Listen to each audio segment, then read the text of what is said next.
Are we ready to move on to the next question? We are. Late on me.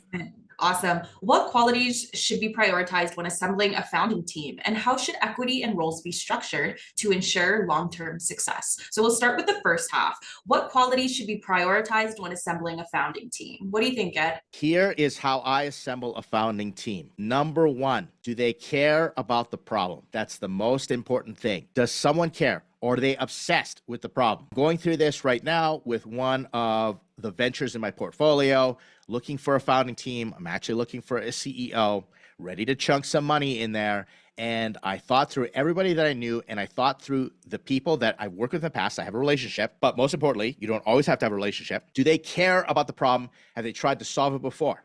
And I end up having these interviews, and we talk to the problem.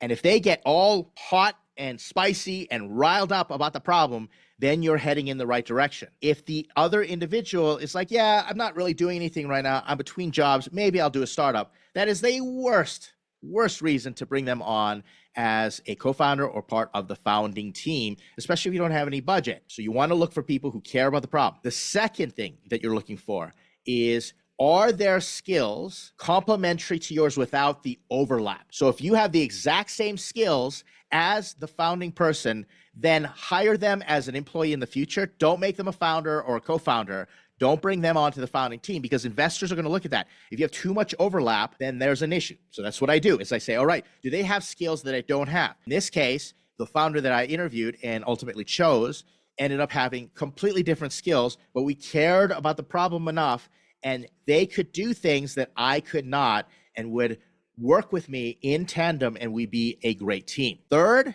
is values. Now you want to look at character.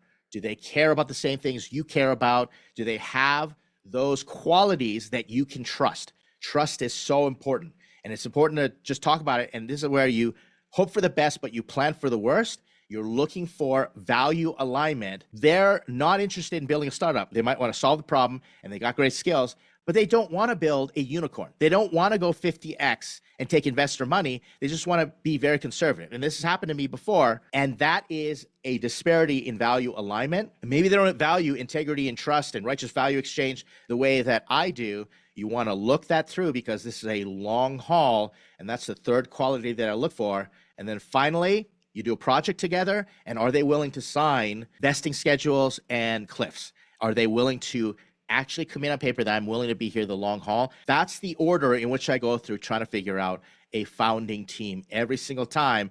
And by the way, everybody, this is through years of pain and torment that I've had some really ugly co-founder situations, ones where the board has to get involved and then I get fired, even though I'm the CEO and investor of the company, and I make all the money, and then the company goes belly up. These things have happened, and it's so important, because outside of lacking product market fit, running out of money, co-founder issues is probably one of the most prevalent reasons startups tank. That's the first part. That's good to know.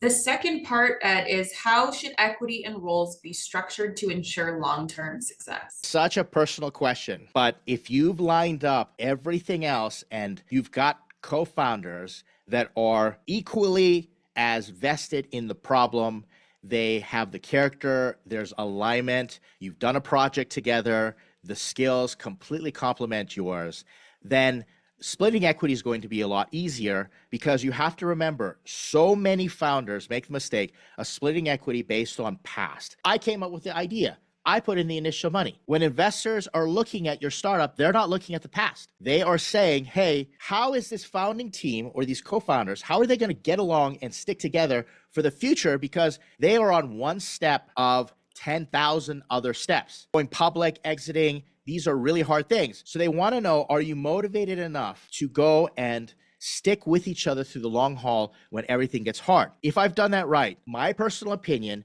is I want everybody to be equally motivated. I give everyone equal opportunity. Nick, if you're listening to this, shout out to you. I always tell the story of the best technical co-founder that I've ever worked with. If he came to me tomorrow and said, Ed, I want to work on that. I care about that problem, and I want 50% of the company. I'd be like, okay, done. We'd sign an agreement with a vesting schedule and cliff. If you don't know what that is, go look that up. Vesting schedule and cliffs, very simple, straightforward. absolutely critical. And I'm going to incentivize him so that when he's sitting across the table with me, he knows that he is equal with me, and that's how much I value him. And I trust him so much that I want to give him that amount of equity. If I'm looking at a potential co-founder and I don't want to give them equity, or I'm like, I'm just going to give them 10%, then there is an issue. I should be expecting them to only carry 10% of the intensity and the emotional load that is required when it comes to doing a startup. Therefore, I also say that as a CEO, here's our operating agreement, our co-founder agreement, I get to fire you if I want to. I'm the CEO, because if I fire you, then we can talk about what equity you'll have when you leave, but investors are going to want to know that the startup cannot get tanked and locked up because of issues when it comes to co-founders squabbling over equity, whatever you're going to be running into. So if the investor is confident that even if there are co-founder issues, and that co-founder agrees that I can fire them and they do vesting schedules and cliffs, I want to give them as much equity as I possibly can to motivate them, because there's a lot of work ahead of us and there's no risk if you set it up properly in giving them equity and incentive up front. And if you're using the cliff, a cliff is if you work here and you quit before a year, you get nothing. You get no equity. So we get 1 year to try going through all of this and try and create value, at which point in time everybody can part ways, or I can say, you know what, it hasn't worked and there is no risk to us that someone is going to have 30% of the equity and hold me over the barrel when I want to go to investor. That's how it works. Now, let me just be super clear to everybody. This is how I like to split equity, because I like to focus on culture. Culture is very important to me from day one, and I've done this many times. Other people, they may have different ideas. They may say, you know what, I need 51 and they need 49, so I can outvote you. That doesn't even really matter because of vesting schedule and cliffs. If you want that power, do an operating agreement, and I go on vesting schedule and cliffs at the same time. This is where everybody's very surprised. Ed, you're the founder of the company. You came up with it. I say, yeah, I'm willing to go on a vesting schedule cliff to show to everyone else that I'm willing to take the risk with them all, that we're all equal. We're all equal, but I'm the first amongst equals if I'm the CEO. If someone else is CEO, I give them the right to fire me as well. That's how it works out. So you want to be careful, but if you do it right, this is not as big of an issue as a lot of founders make it out to be. There's my answer. Thank you, Ed.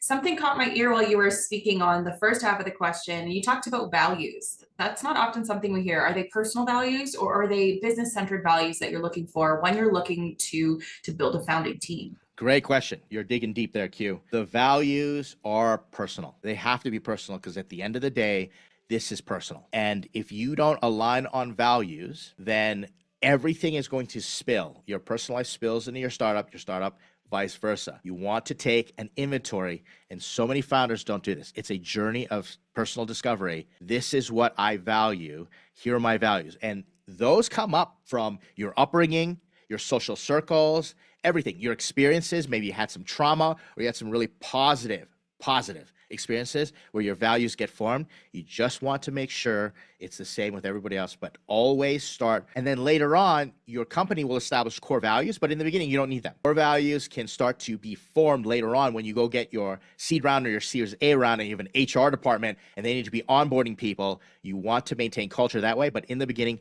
personal values all the way.